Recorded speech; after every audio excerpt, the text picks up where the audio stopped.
Welcome back, ladies and gentlemen, to another episode of CroomTalk. Today, we have a special guest, even though all our guests are special, Mr. Dewayne Carter. I appreciate you having me, man. How has everything been? What are we going on? Game 3? Game three is crazy. Obviously, whole new space for me this year. Rookie year, being here, being a part of the Bills, and not only the Bills but Bills Mafia it's been crazy. Everything that's expected for real. Yeah. What was probably the most I don't want to say overwhelming, but what have you experienced as far as the fan base where you're like, wow, this is actually different over here? I think I'd probably have to say outside of training camp because that was crazy. How many people were there every single day?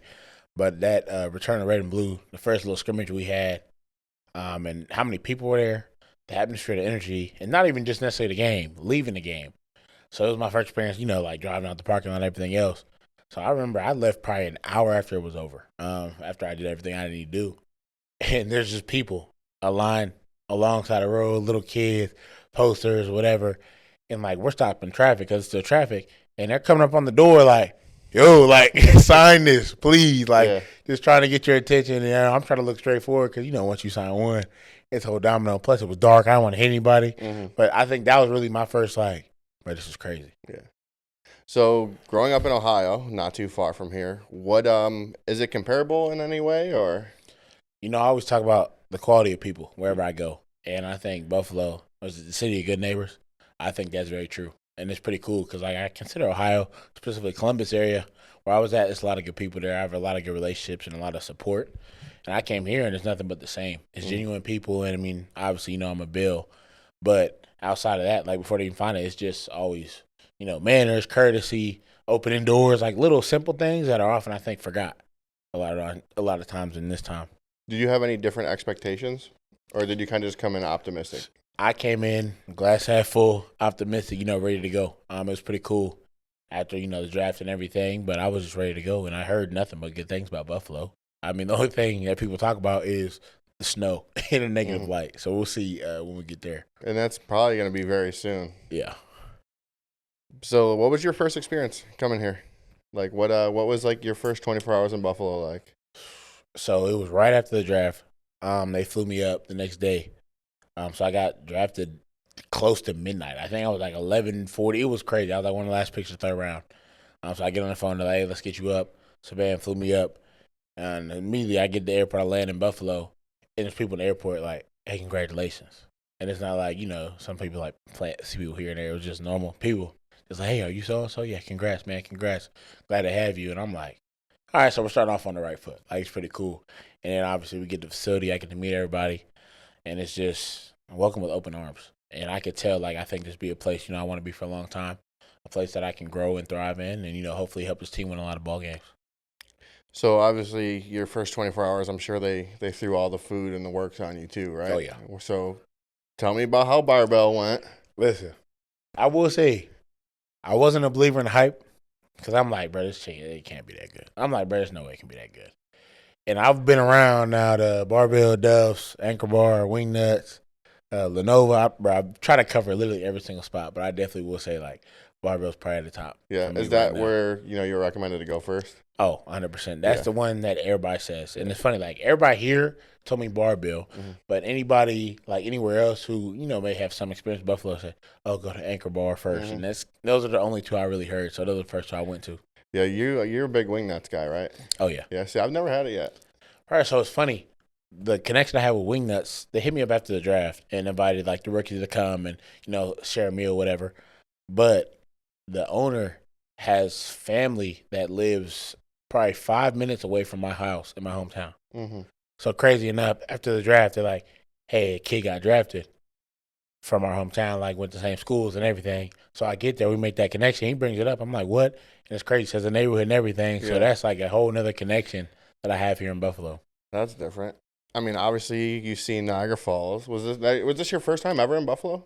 It's my first time ever in Buffalo, and it's crazy. I haven't been to Niagara yet. Not yet. Bro, and it's right there, too. It's right there. It's funny. I feel like it's one thing that, people who live here, I guess, take for granted because it's kind of it's always there. You can see it 100 times, but you go there and you see like different walks of life from all around the world that are coming there to just look at this waterfall. It's actually pretty crazy. Bro, You have to do it. I gotta go, and it's Before funny. it gets cold, because when it gets cold, it Oh, sucks. yeah, I'm not going up there when it's cold. But every guest I've had, like for the most part, has gone. It's so funny. They come to see me, like, oh, we're gonna go to Niagara for whatever, a couple hours and everything. I'm like, oh yeah, cool. And like, I have yet to go, so I'm slacking that department. Maybe on off day I need to go up there or something. Yeah, no, you have to. Let's make it a thing. I'm definitely we'll figure it out. So, backtracking a little bit. So, growing up in Ohio, what was that like? Like small town? Yeah. So I say small town in a big city. I grew up in a suburb called Pickerington, Ohio. Right outside of Columbus. I'm like 15 minutes east, Columbus, Ohio. And my parents both went to Ohio State. My dad played ball there, and after they graduated and everything else, decided to start a family in Columbus. So I lived in Columbus at first, and then moved to Pickerington when I was like 4 years old. So that's basically my home. I didn't know anywhere else. And talk about good people, lifelong relationships, like friends. All my friends really are people that I've played sports with since grade school, went to the same school with, like coming up K through 12, like, and we still talk on the daily, especially now, through this journey and everything I've been through the last couple of months.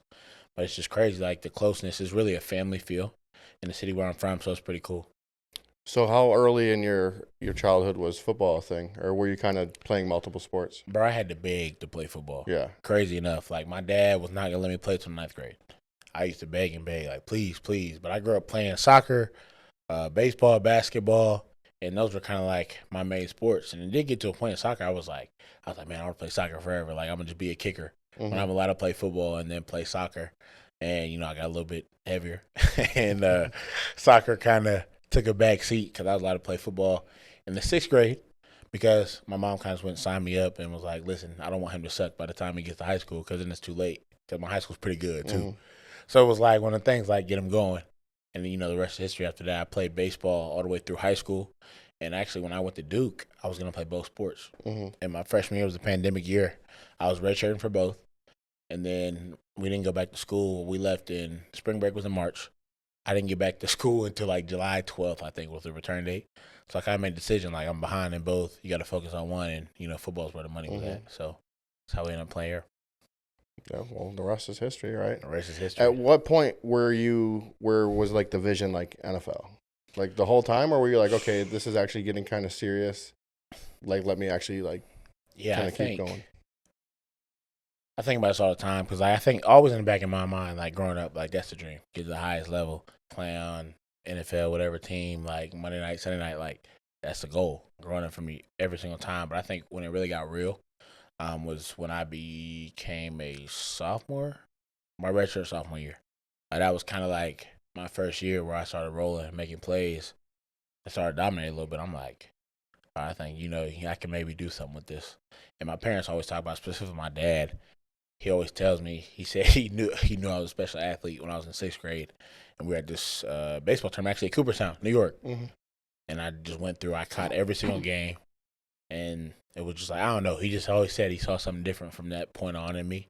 And I think for me specifically, it was when I got to college and saw like I can hang with the best of the best. So what was it like, trying to figure out what college you wanted to go to? Was it simple? Do you feel like you had a lot of Ohio State pressure because your dad? So it was funny, like that whole dynamic, of course. So they were the first school to actually reach out to me. But they never offered me a scholarship. Crazy enough. So, I have my own feelings about that. Jokes on them, right? Jokes on them. But look, it's funny because, it all worked out the way it was supposed to. I was highly recruited in high school. When it came down to it, I was really looking at Duke, Pittsburgh. I was Michigan State a little bit, Indiana and Minnesota. And those were kind of like my top five. It was funny though. Once I went to Duke, like I took that visit and it was like, bro, I'm supposed to be here. Like it was just one of the things I couldn't shake. Because I took that visit kind of early in the recruiting journey, and I just couldn't shake it. Every time I kept coming back, I'm like the people, my future teammates, the coaching staff, and most likely the school and everything that had to offer and everything I could see myself building and growing there. I think that's really like what took over. What were you like? Did your father play like a major role as far as like kind of getting you to that point athletically? Yeah, 100%. I say both my parents. Yeah. I mean, you talk about sports was kind of the foundation. That was my foundation, honestly. And because I started playing soccer when I was 4. So that was my first organized team sport. Threw me in there, let me be athletic. But not only that, like I said, my dad played football at Ohio State, so like all my uncles were his teammates. Mm-hmm. A lot of them stayed around the Columbus area. So it's just I've always been immersed in football, and it's never was forced on me though. I think that was the coolest part. You talk about my dad's side of the family and the pedigree, that he has. My grandfather's in the Hall of Fame at Youngstown State for football. My uncle John played at Western Kentucky, played offensive line. My uncle Ren played running back at Notre Dame. So it's just like bro, football's always been there, Mm-hmm. but it's one of the things like my dad truly let me find on my own, and I think I'm forever grateful for that. So like the draft process, well, how was that, and like how, at what point were you like, like into yourself, you're just like, man, I can't believe I'm about to be in the NFL. Bro, so the year before my last college season, statistically was my best year. Mm-hmm. I was on, all these boards, whatever, all these little graphics they post, the PSFs and all that. Like, my name had a lot of pub around it. And that was kind of like the thing, like, all right, do I leave this year? Do I come back one more year? X, Y, and Z. Like, I didn't know. So thinking a lot, talking to different coaches, and, getting different draft reports, write-ups, and things like that. I decided to come back for multiple reasons. But the main one really being that I saw the team that we had coming back and all the talent that we had. And I saw that we could, potentially do something, make a run to ACC and everything else. And, it didn't go our way. We had a lot of injuries that ended up, deterring us. But we still ended up going like 8-5, 9-5, whatever. Had a good season. But it was just one of those things like, do I leave? Do I leave? And then this year finally felt right. Like I was finally like, all right, I think I've accomplished everything I need to accomplish here. I left my footprint on this school. Everything that I could do has been done. And then now you talk about the draft itself. It's like, but that was the longest, 3-4 months of my life. Mm-hmm. Like I was out in LA training. I played in the Senior Bowl, so I didn't really get a break. Like my body was hurting. Mm-hmm. Then I had to go straight to the combine. And then now, just thinking about it, it's like that was a long time to just roll in right to another season. Mm-hmm. And they talk about the rookie wall, but the draft specifically, I remember that night, April 26th, and that was the longest day of my life, bro. Like for real, because I didn't know when I was gonna go. I knew I was gonna go. I had a chance. Third and fourth was kind of what we pinned down, and I'm going late third. But when I say like it was like 11:45, like it was late third. Yeah. The day was almost over, and I'm just grateful to be. Were you like getting discouraged at all? Oh, 100%. You just sitting there seeing all these names called, and you're like, obviously you had the back of your head like, man, I should have went beforehand or whatever. It's just a natural human thing. That's how it goes. But it's just one of the things like, man, your time is coming. Your time is coming. You're gonna be the right spot, and I think that's been the story of my life. Mm-hmm. I've never been one to really rush things. I'm a big believer in what's supposed to happen is going to happen. As long as you do what you're supposed to do and you do the right thing. So I think I'm in the right spot 100%. So how many teams had their foot kind of in the door for you? Right, that's why it's so weird because you'll do all these different interviews and different things. Like we had pinpointed a couple teams, but then you still never know. And it's just like you're thinking, you're like, all right, well, this team potentially is really interested in me. Agent said this, and the feedback I got from my interview, and they passed up on you. Okay, whatever. But it didn't really like click or set in until they pick maybe another D tackle or another D lineman that could potentially fill the position that I could fill. That was another thing. You just in the back of your head is definitely could be discouraging at times. But like I said, like divine timing is real in my world, and I think Buffalo's where I'm supposed to be for real. So when that phone rang, what's going through your mind? Bro, so this is the craziest part. So this is literally what happened. So my phone was over here. Like at this point now, I'm like, man, I don't even know if I'm getting drafted. Like I'm over here laying on the couch, leaning back like this. And I'm sitting there like last whatever picks and phone buzzes. I kind of like look like, yeah, whatever. Somebody just texted me. Does it again. I said, I was like 716 Buffalo. I said, oh shoot. So whenever I answer the phone, like heart drops. Room goes quiet. Like my dad can't find a remote to mute the TV, bro. Like it was crazy. So whenever I answered the phone, and obviously Brandon Bean's on the phone. Like, this Dewayne? I'm like, yeah, who's this? Like, like, it's just funny. And I think they got the whole thing recorded because honestly, I don't even really remember everything that I said. Yeah. And really what came because it was just like, bro, this is really happening. I just remember hanging up that phone like, bro, this is really about to happen. And the next thing I see, as soon as I heard my name get called by the lady on stage, my head would immediately drop. Like, I didn't even watch the TV. Yeah. I would just like the realization, like all the hard work and everything I put in, like it means something. Yeah. It meant something. No, that's incredible. And did you have like media there with Yeah, you? so I had through my agency, Athletes First. Yeah. They have a partnership, I'm pretty sure, with Go Farm Media. Gotcha. So they had somebody out there. Because I see a bunch of content from that day. So they did a good job. But you had quite a few people with you, or just close family? It was all family. Yeah. Family, fiance, and then actually after I got picked, some of my closest friends kind of just pulled up at the house. Yeah, that's awesome. Celebrated a little bit. We had a little draft party next day. Yeah. But so, like, how does that feel? Like, because obviously, you're surrounded by the people that, love and support you unconditionally, and they obviously want to be there for you. But you're in your own head, just kind of like getting a little antsy and agitated, and it's just like it's like a wall. You know what I'm saying? Oh, yeah. And it's just like, how hard was that to kind of just like try to just be like happy with everybody when in your head you're like, man, I need this phone to ring. Bro, I didn't say a word to anybody. Yeah. Did they know their place? And it's so funny. They all know, like, kind of just let me be me. Yeah. And they're usually pretty good about it, just leaving me alone. But towards the end, I definitely got antsy. Like, my dad was like, because my dad gets nervous too a little bit. So it's funny. He was like, what time does the draft start tomorrow? Like, just like subtle question. I'm like, bro, dude, like, shut up, bro. Like it's not over yet. Like, we got a long time to go. And it's just funny, like, the longer the draft went on, the more it's like, what time start tomorrow? Like, like, if you don't go today, like, you'll definitely go, like, real early tomorrow. Like, all this stuff, just different phrases. This is being positive, right? Exactly. And it was just, trying to keep up my spirits. But the whole time he knew because I wasn't saying anything. Like, I don't even remember any, like, legit conversation I really had because as soon as that clock went on, bro, I was glued to the TV. Yeah. And that was it. Were you, like, expecting to go, like, second, third? So I figured I'd go third round. Yeah. And it's funny, the way the draft started that day on day 2, the tackles just started rolling off the board real early. It was like 4 or 5 people went real fast. So I'm like, oh, shoot, I might slide up a little bit earlier than I thought I was. Yeah. And, it ended up being literally late third. Yeah. But I'm here now. Yeah. The rest is history.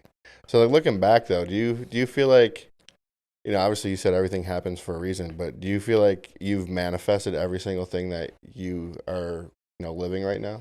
Yeah, I think that's 100% true. Manifestation is big. I'm a big believer in speaking things into existence. And it really stems from, like, my mom. She said it all the time, like, just speaking into existence. Like, when it comes to, like, if I'm in baseball, I'm in a slump or something, speak it into existence. Just little things like that. And I've always been a very optimistic person, a very glass half full person, a positive person, because I'm a firm believer in positivity. It can really change everything for you.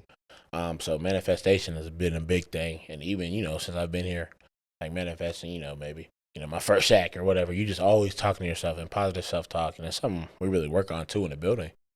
It's just that extra thing because I think how you talk to yourself matters. No matter if it's sports or whatever. Like, even in the normal world, it could be the workforce, it could be anything. If you're talking negative to yourself and, like, you're not good with yourself, you can't be good anywhere else. It's a lot harder. Do you have, like, a process with goal setting?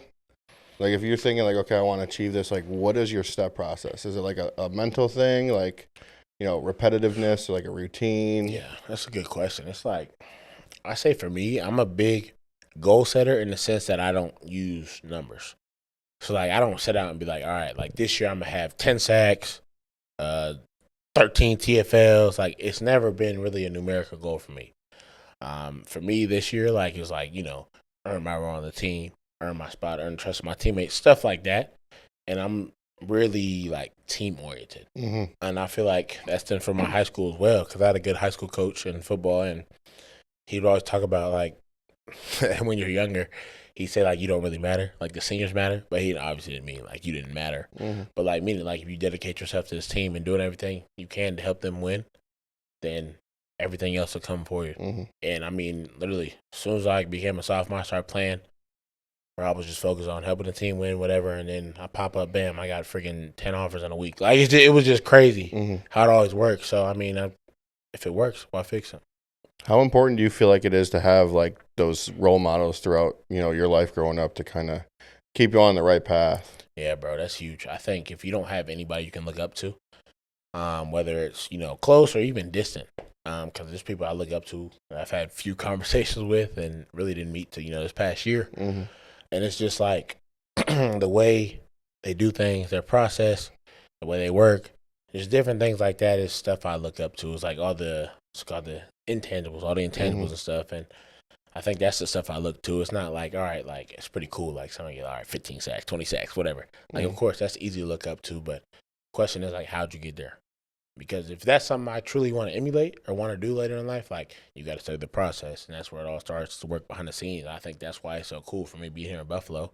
I got so many vets in my room who have been at the highest level for double-digit years. And they've stuck around this league and continue to produce results, and I get to see their process, how they work. At what point did you feel like it was real? Like, obviously, you coming here and, putting your pen to paper. Yeah. That's obviously a part too, but like, putting the cleats on for the first time or the helmet, like, I feel like you had a moment when you went out into the stadium for the first time.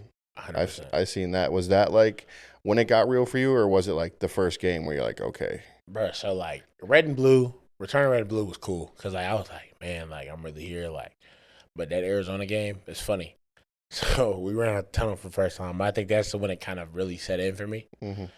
And I was so like immersed in my head and like just being here. I remember I forgot about intros. So like if you really go back and look, I run out. I'm in the opposite end zone. It's like me and Tyler, another rookie, and I'm kind of just taking in the crowd, like looking around. I kind of turn around. I'm like, I'm the only one here. Yeah. And I look. I'm like, hold on. I look. I say intros. I just look, and one of our equipment guys, he kind of looks at me. He's like, it points to go to intro. But I think that was kind of it. Like, bro, I'm really here, and like, from the greatest fan base in the NFL. It's crazy. Is Bills Mafia like exactly what you expected, or do you feel like it's more? But I feel like it's more. Yeah. Like, everybody always talks about the magnitude, the energy, and the passion behind it.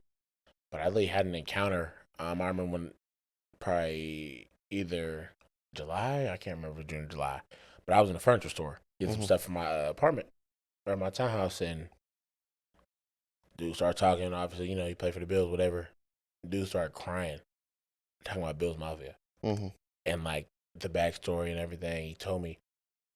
It was just like he was just kind of just pouring his heart out, but it wasn't about anything but the Mafia and the Bills and how much it means to him and what everything's done for him and it was just the craziest thing to me. And I remember me and my fiance, she was with me, and we kind of looked like, bro, this is real. Like, this is crazy. So your first game, what was that like? Were you like locked in? Like, even coming out, were you like almost like a little more anxious than opposed to like kind of just being locked in? Yeah. I definitely would say like I was locked in, but the anxiety was definitely there. But it wasn't like nervous, like, oh my gosh, but it was like, right, like this really about to happen. Like, you're about to kind of like, quote unquote, realize your dream. And I just remember like I told the tunnel story, like I ran out of the tunnel and kind of just clicked, and it was just crazy, just being there and really, having my people in the stands, all the people most important to me, and it was pretty cool. And I think it really got. I got more comfortable week 2. We were down in Miami, obviously, and handled business down there. But it was just more like the business approach. I think that's the difference for me in the NFL and college. Like, everybody's here to go to work. Like, college, like, they hype up games. Like, oh, you got to go out there, kill somebody, and all this stuff. Like, it was just business as usual. I think for us in the locker room, I get to see, like I said, so many vets and how they prepare for games, and it's never too high, never too low. It's just you're locked in. But as soon as we got on that field, we ran out of the tunnel, it was like something clicked. You can just see it in everybody. You just feel like it was like a night and day difference though, from like the first game as far as like your emotions to the second. 100%. So tomorrow's gonna be like straight locked in. Like, I hope so. It's my first Monday night in Buffalo, so I mean, everybody says it's different. Monday night is like crazy here. So, I'm excited, but it definitely will be a lot easier for me to lock in because, it's week 3. What do you feel like the most thing that I'm not going to say that word because I won't mess it up, differentiates like the college game to NFL? The knowledge of the game. Yeah. Honestly, I think, at a certain point, like athleticism and everything will like match up. I mean, kids are getting more athletic each year. And it's crazy. Like, you're seeing like younger guys doing crazy stuff on the field. And that will eventually match up. But the knowledge of the game, I think, is the biggest thing and the biggest challenge when you first get here. Because I remember just coming in, learning defense fast, and hearing people on the field. They're calling out plays, calling out different little things like little splits, like where the running back's in line, what the quarterback doing with his feet, like what the offensive lineman's doing with the feet, what the receivers doing with their splits, like what different sets look like. It was just crazy to me to hear guys talk and like, especially like at linebacker and on TB, our guy, just everything he calls out and the way he goes about his business, and you hear our secondary talk the same, and it's crazy because everybody thinks D line just go forward to hit people, and you hear guys behind DQ, Greg, Ed, like all our old guys, they're calling out literally different plays, and they're happening exactly what they're calling out. So I think that was a cool thing for me is to be able to play alongside people and get to learn about how they look at everything before they get in their stance and have an idea what's coming. And it's definitely coming. We got a great coaching staff and Coach West and Coach Edwards in the D-line room. It's like they're always preparing us, and it's been pretty cool to see like game prep and how it's transitioned.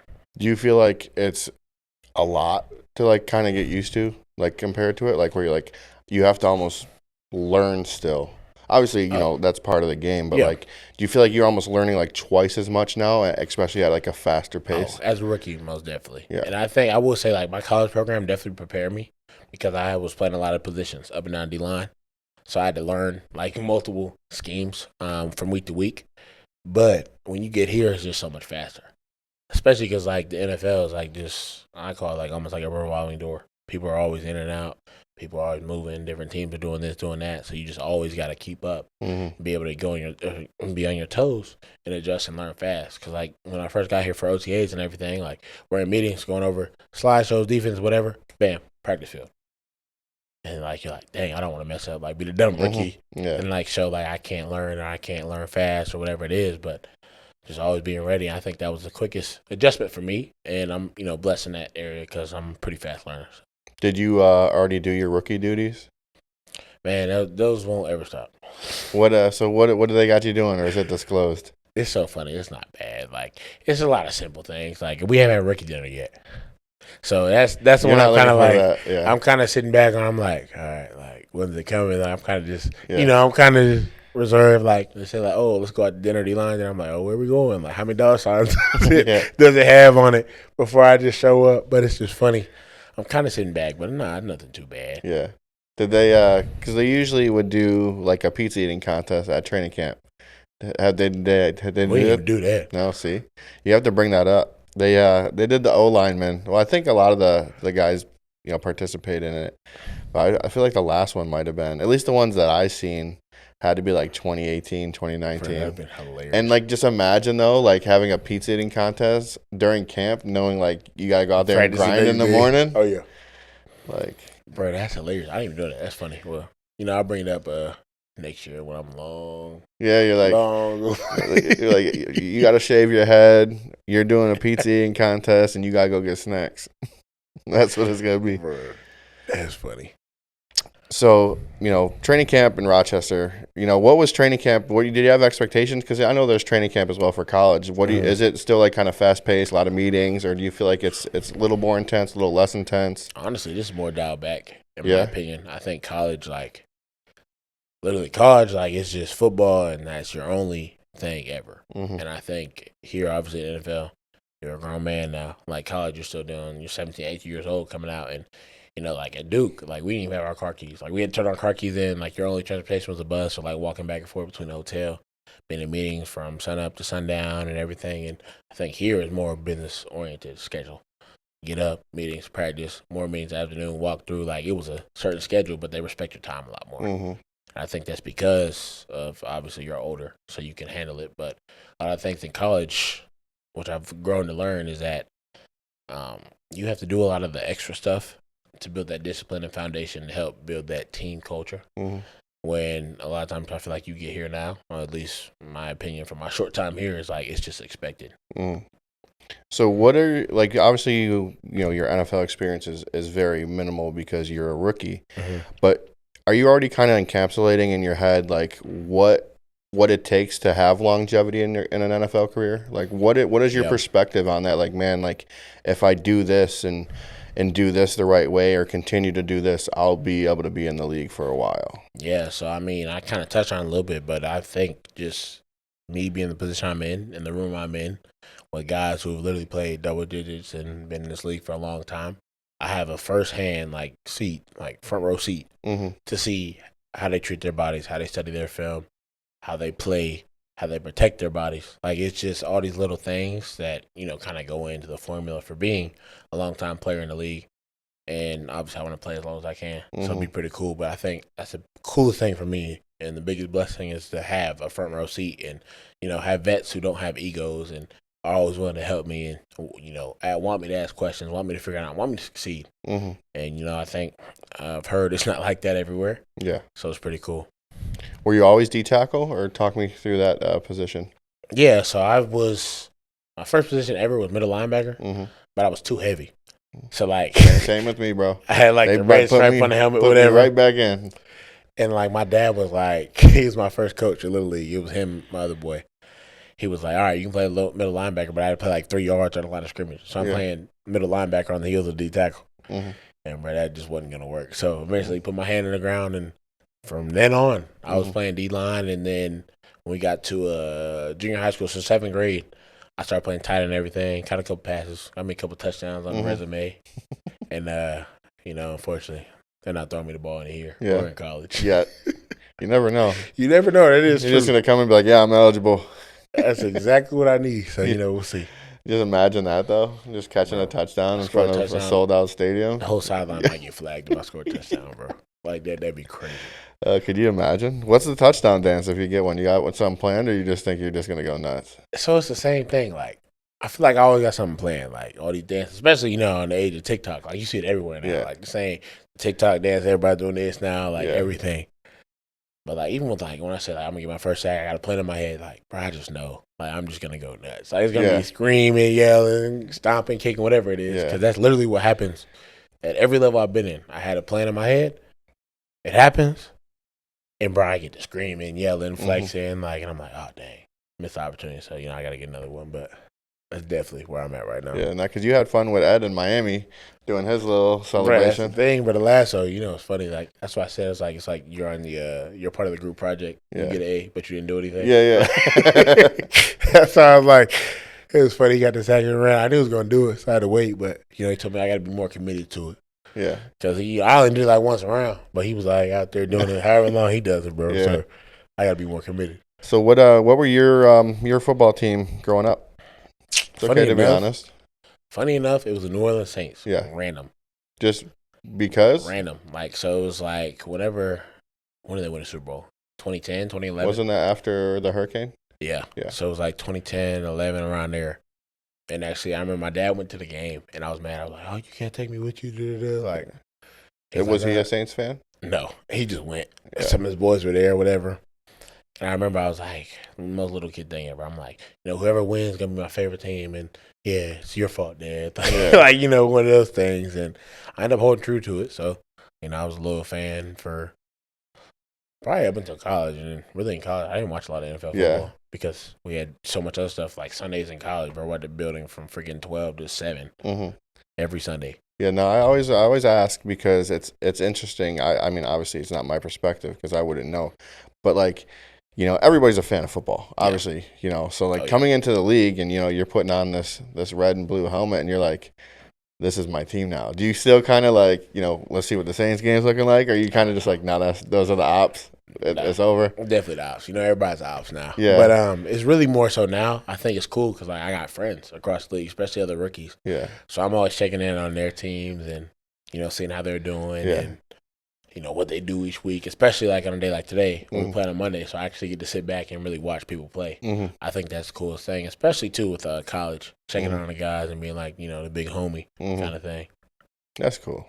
That's one thing that I learned to value a lot is I've been very tight with a lot of the NFL guys over the last 5 years, and 90% of them are no longer here. Bro. So it's I support anybody. If you ever give me the time of day, that's so valuable to me.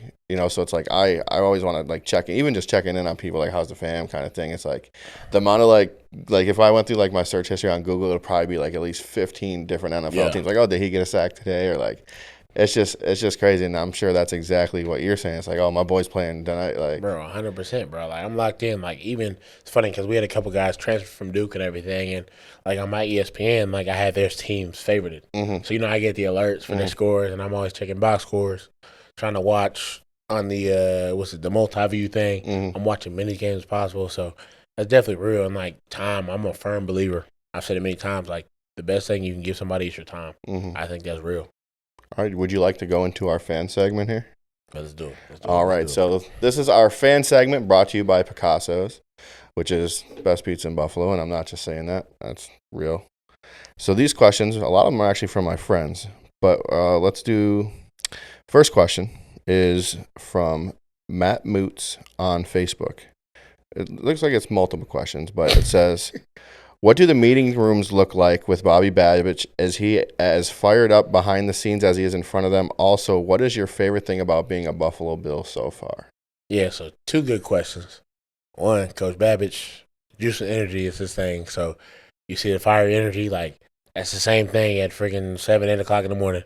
That's consistent. It's not a facade. That's him, and that's who he is. And I think 2, my favorite thing about being a Buffalo Bill, I'm a big people person, man. Like, I think the people in the organization, my teammates, everybody who works support staff, the fan base, the Mafia, like, it's just crazy. Like, the people and the support that you have. And not only in ball, like, we have other resources outside of here, especially, like, getting situated as a rookie, trying to figure out, where I was going to live and everything else. Like, it's just been nothing but a smooth transition. So I'm forever grateful for that. Next question comes from Lee Banky. He wants to know, how is having a guy like Riley Leonard as your quarterback? That's hilarious. Riley, my guy. I mean, it's awesome. Yeah. And Riley, that's another guy, like, huge Christian, like, great person to look up to, and that's who he is every single day. And Riley, he's a winner. Like, that dude knows how to win football games. And, I'm not comparing him to Josh, but everybody calls Josh a winner because he knows how to win. Mm-hmm. And that's kind of similar how I think of Riley. Like, whatever we needed for the team was done. Like, he didn't care about any awards, any accolades, like, no MVPs. Like, he wanted to win a football game. Whether that was him running the ball a million times, him throwing the ball, then whatever he had to do, it was just about winning. And then, Riley, I actually just spoke to him earlier today, but that's my guy. Yeah, that's funny. So next question. Did football players ever get access to the Duke basketball games before general public? Yeah, so if you talk about, well, first, if you're a Duke student, everybody gets tickets. But I will say, like, athlete tickets were, quote-unquote, different. If you put in, like, we did have, like, I guess you call them certain privileges. It was more so, like, just a different section. So we didn't have to wait in that long line with everybody else. And that was for every game except North Carolina and, like, another big ACC game maybe. So, like, Virginia was one when I was there. And, I mean, for the way it worked, you line up early, scan your student ID, and they kind of file you in. If you want to be in, like, the big student section, that's where you see, like, the crazies at. And it's around the whole arena. Like, they leave packing in there. And then for the UNC game, that's where you see people tenting. So, like, that's the big tents. You got there, people sleeping outside in the snow. And that's the one you got to camp out for. Mm-hmm. And the ticket is still free, but you kind of pay for it because you sit outside it's like a month long. Mm-hmm. Is what you do it for, so it's crazy. So that's actually the next question. It says, did you ever camp outside the arena for a game? No shot. No, not happening? No shot. I'm more than happy to watch it in the dorms or at the house or wherever it was. Yeah. Well, that's the third down train right there. Next question comes from Chris Gowenlock. Wants to know the best thing that you've done in your free time in Buffalo. Best thing I've done? I'm real. I don't really do much. It's been a lot of eating chicken wings. Yeah. I've been going around trying to hit all the different spots. So that's probably it. I haven't really, ventured out like I need to. Mm-hmm. Next question comes from Chris as well. What player/person has made the adaptation from college to NFL the most easiest for you so far? Yeah, so like I touched on, man, I got a lot of good guys in the room, a lot of old guys, but I definitely, let me not say old guys, they might get mad. Yeah. A lot of veterans, seasoned vets with wisdom, who definitely made transition easy. But I probably talked to DQ the most, Daquan Jones, and that's been my guy. From jump, kind of took me in. We talk a lot about ball. He's always just looking to give his 2 cents, and like many of the other guys, but I probably talk to him the most out of everybody. Mm-hmm. So what do you do outside of football? Like, what is a day, an off day look like for you? I mean, now it's probably just mostly just chilling, but 100%. Like off season. What are you doing in the off season? Like, what is fun? Off season? A lot of gaming. Mm-hmm. There's gonna be a lot of traveling. I didn't really like to travel at first, but now trying to get into it a little bit and go see things. finally get my passport together so I can go out the country and see different things. But it's definitely gaming, hanging out with my fiance, hanging out with the boys, and eating a lot of food. Yeah. I wouldn't say I'm a foodie, Yeah. but I like food. Mm-hmm. It's like, bro, I'm always down to go to new places. Especially when I first got here, it was just straight chicken wings almost every single weekend. Is it? See, the thing I always talk to people about, it's like a chicken. You think a chicken wing is just a chicken wing, right? But like somehow, for whatever reason, Bro. Buffalo just does it differently. I don't know if like we get special chicken, or if it's just we cook it different than everybody else. Because like you can go get chicken wings from anywhere. You can go to Florida, Texas, whatever, and it's like this is not the same.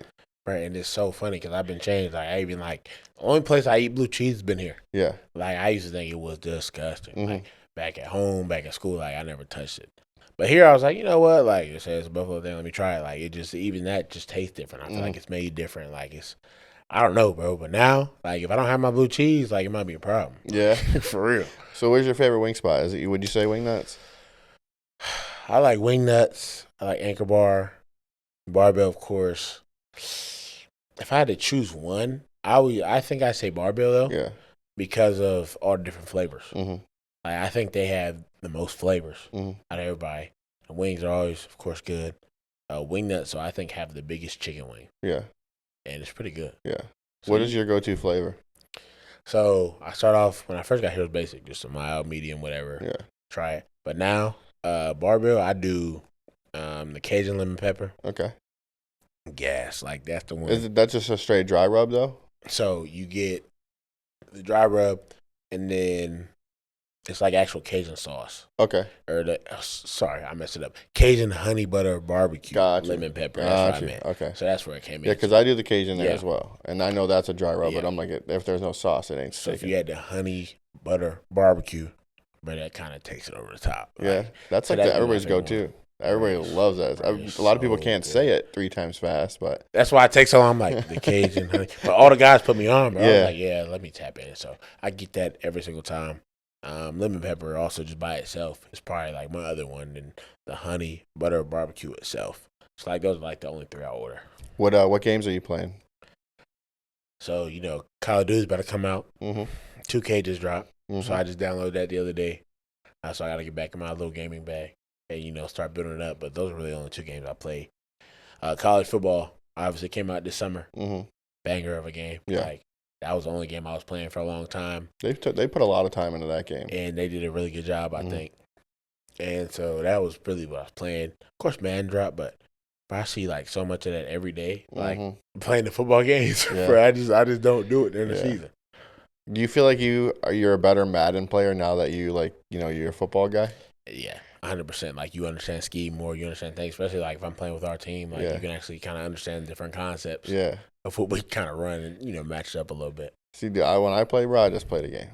I'm not. Right. I don't shift nobody or not. I just play the And that's game. the way it should be. Cause like you play so I many people. I get smoked, bro. I see people. Right. I'll be like getting ready to snap the ball, and the person I'll be playing, they'll do like an audible, and I'm like, how do you know what I'm doing here? Like, leave me alone. But it's so funny because like people make substitutions. Like they put D lineman at linebacker, like safety's linebacker. But it's just like I'm like, bro, just play the game. Mm-hmm. Like, and obviously if it's a serious game, of course, like especially in the stream era, Mm-hmm. I mean a lot of stuff matters. But Yeah. for me, like, bro, I'm just lining up and play the game. Yeah. See, like I thought that was because that's how I grew up. It was just literally you just, if Play you, the game. Yeah, exactly. So like literally probably one of the last times I played Madden was with Dion, his rookie year, and like after like watching him like adjust to anything, dude, he beat me. It was probably like 70 something to 12. I never played a game again. I'm like, I'm good. I don't need to play You this ready to do? again. I'm good. That's funny, bro. You watch streamers at all? Honestly, I don't. A little bit of YouTubers. Yeah. In the summer I got into a little bit. Obviously, the Castanets. Yeah, yeah. When Sketch had his peak, everybody was Yeah. Sketch. Who else? Do you watch anybody Too. like any gamers though? No. No. I don't game enough for that. Yeah. It's funny because like I like kind of do religiously. Like Yeah. I love Call of Duty, but I don't play it. I used to play it a lot, but like I literally like if I watch YouTube, I don't watch TV. Yeah. So like there's like certain things I watch on YouTube, like that'll come out on a daily basis. But like if I'm like about to go chill at the house, I'll literally watch someone play fucking video games for 6 hours. That's crazy. But the crazy thing is because you think about it when you're younger, Yeah. bro. Imagine like being at your friend's house watching them play the game. You hated that. Oh yeah. But now we're just like I'll watch somebody play video games. It is true because I feel like it's just been so much more put into it now. Like the levels, like people are like really make money. Like it's really a career now. Like the esports, the e-gaming, like people get scholarships for it now. Yeah. So I'm like, it's kind of impressive, especially if I'm trying to take a couple tips away. Yeah. And up my own gaming, but it's real. I just hate that it's like kind of downplayed though. Like people be like, oh, like it's not a real career. And all it's that like stuff. wow. That's real. But these people, they're driving Porsches, like making real money. Yeah, like imagine playing a video game and getting paid to do it. I feel like nobody will take you serious though, because that's just the label it is. But you're making money. Right. What does it matter? And I'm a firm believer. If you love to do it, bro, chase it. That's your passion. Especially if you can live very comfortably. A lot of these streamers and gamers, bro, they're getting thrown out to UFC fights, games, like not paying for anything, getting paid. It's just crazy. Yeah, it's crazy, but it's funny, because when we were in Vegas, we ran into pretty much everybody at least. Because we got there for the fight night. Exactly. Right. Everybody was there, and they were like, "Oh yeah, Dana got me here. Dana got me here." Like, shout out Dana White. Like, I'm like, bro, that's crazy. Yeah, it's dope though. So, what were you? You're talking about getting into traveling. Do you have like a destination in mind? All right, so it'll be a big year for me. I'm getting married in July. So we're gonna do our honeymoon. We haven't decided yet, but it's been a couple destinations out the country. We talked about. I think Greece is like number one for us right now. So that might be my first trip. But I haven't even been to Mexico. Yeah. Like the common ones that everybody usually goes to. So everybody always think of vacation, everybody's like, there's gotta be like a tropical beach, but Greece is gonna be sick. That'd be a sick ass trip. Right, so I'm excited. Yeah. So who knows? We gotta obviously finalize it, figure everything out, but that's definitely the goal. So that's where the lady wants to go. So that's where we're gonna go. Yeah, she's the boss, right? Was there like a finally moment, like when that first check clears, where you're like, man, I'm kind of getting money now? Right. I definitely will say it's a blessing. Yeah, it's a blessing. And then you see taxes is also very real. Especially New York State taxes is very real. You call B and you're like, hey, did I get my hours? Like, it's so funny because that was definitely the first one you looked at dang, it's cool. But then you kind of look at the breakdown, you're like, dang, that one hurts a little bit. Yeah. But it's definitely a blessing. Yeah. A real blessing. That's good because now I feel like in your head, you're like, I can kind of do whatever I want. Like, you're talking about going to Greece, yeah. It's a real thing because, I used to never understand, why guys went broke. Like, when I was younger in the league, I'd be like, oh, man, they're so stupid. They have all this money there. But, it's really easy to go broke. If you're not smart about it and talking, like I said, we got all these vets in the room and listening to them and how, they kind of built their wealth and businesses they own and, how they save. I think that's honestly been one of the biggest impacts on me and, helped me model my finances. Eventually, I don't have everything yet like they do, but that's the goal and definitely I'm working towards it. That's one thing too, to try to keep your head on your shoulders, because I feel like, a situation where you have money that you've never had before, you're like, well, I can now do this, or I can have the car I want. It's like, I can see where, and I'm sure you can too, of how fast it could just be a downhill spiral. You will get in trouble, and that's why I used to say I never understood that, and then actually coming, excuse me, into the NFL, through the draft process, I'm talking with different agencies and financial people, and you got to see the stats of how many people go broke in the first 2-3 years, and it's just no education. For many different reasons, various different reasons, and people start to come out of the woodworks, ask you stuff you don't really even know, or they even talk about there's a lot of horror stories of families stealing money. It's just all these different things that guys are faced with. So I think it's a very real problem. But then again, it's a blessing. It's just a hard one to keep up with if you don't really have a plan in place. Looking back, if you could go back in time, maybe not even because you kind of already explained that you feel like everything kind of happens for a reason. But is there anything that you would change? Honestly, I don't think so. Yeah. I think about it all the time, what are your regrets and all that stuff. But try to live life with no regrets, of course, and just thinking about it. No, I think literally everything happened the way it was supposed to for me, through trials and tribulations, adversity, getting to bed, and I think, like I said, I'm where I'm supposed to be, and everything's how it's supposed to be. Do you have a quote that you kind of stand by? So it's funny. Growing up, my mom put on my sister and I's bathroom mirror. Literally, she wrote out, "God created you to be great. Love, Mom." Mm-hmm. And I saw that every single day for as long as I can remember. And so, in the back of my head, it's not specifically a quote, but like that's the type of uplift and everything I received from me or from my parents in my home every single day. So that was kind of like, that's where my worth was. That's where like my inspiration was. That's where my motivation was. And still to this day, like I see it in my head every single day when I get up. I hear it, I read it, and my parents are still really good at, texting me almost every single morning. Mm-hmm. Hey, maybe some type of motivational stuff or just check-ins, but that's definitely where all that stuff stems from for me. If you could give one piece of advice to, let's say, aspiring athlete, a high school kid, like, what do you think the most important thing that for them to kind of put under their belt as far as like, trying to take the same journey you did? Yeah, so you talk about there's many things you could cover. In my opinion, the most important stuff is the work ethic and the type of person you are. I think that was most apparent for me throughout this whole draft process and your character report. Because one, nobody wants to work with a bad guy. Like, if you're a bad guy, don't really care about others. Like, that actually means something.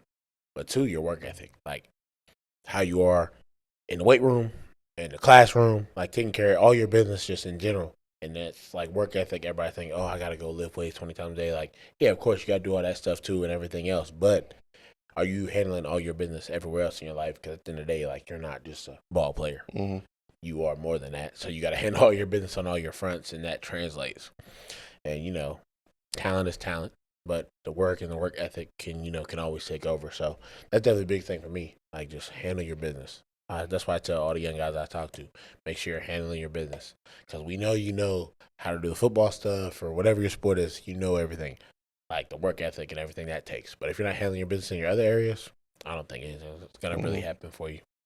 So let's ask you the most question you've probably been asked your whole entire life. Dewayne Carter. The name.